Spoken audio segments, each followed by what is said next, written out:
Hello everyone. This is Suzanne Nicole from Police Science Doctor with your weekly dose of police science snippets. There may be a little bit of background noise this week because I'm outside in a nice countryside with family. There's some kids around me, so just try to focus on what I'm saying, if you will.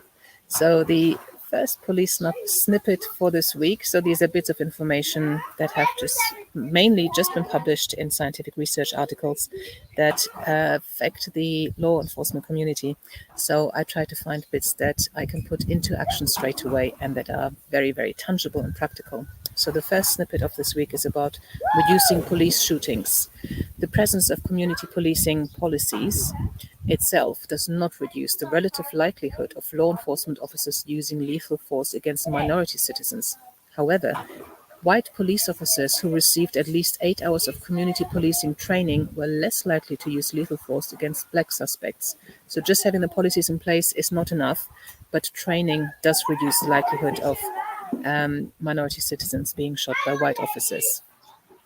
The second snippet is about youth image-based sexual abuse, and this is harmful image sharing practices amongst young people, including the non-consensual sharing of private sexual images, upskirting, and cyberflashing. It is highly complicated, and as a result, police officers utilized discretion at a considerable rate alongside crafting their own guidelines to direct their decision-making, which is argued to be steeped in sexist and victim-blaming narratives.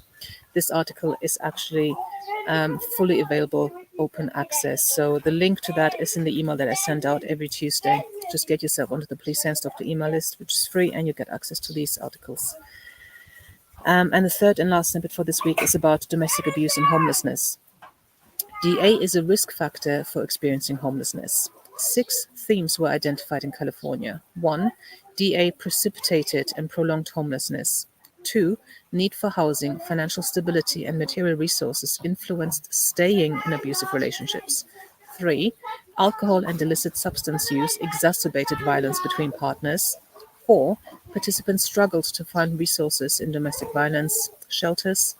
5, the healthcare system did not provide substantial support. And 6, discrimination and stigma influenced equitable access to housing and DV resources. And again, the article is actually fully accessible, it's open access. So those were the science snippets for this week.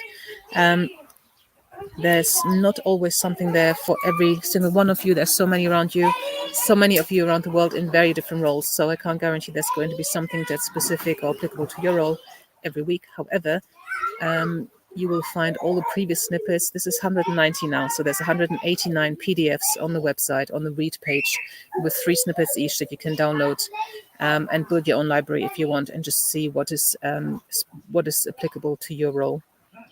I'm going to be back again next week with some more science snippets. Until then, I bid you adieu and speak to you soon. Bye-bye. Thank you for watching. I hope you found this content useful.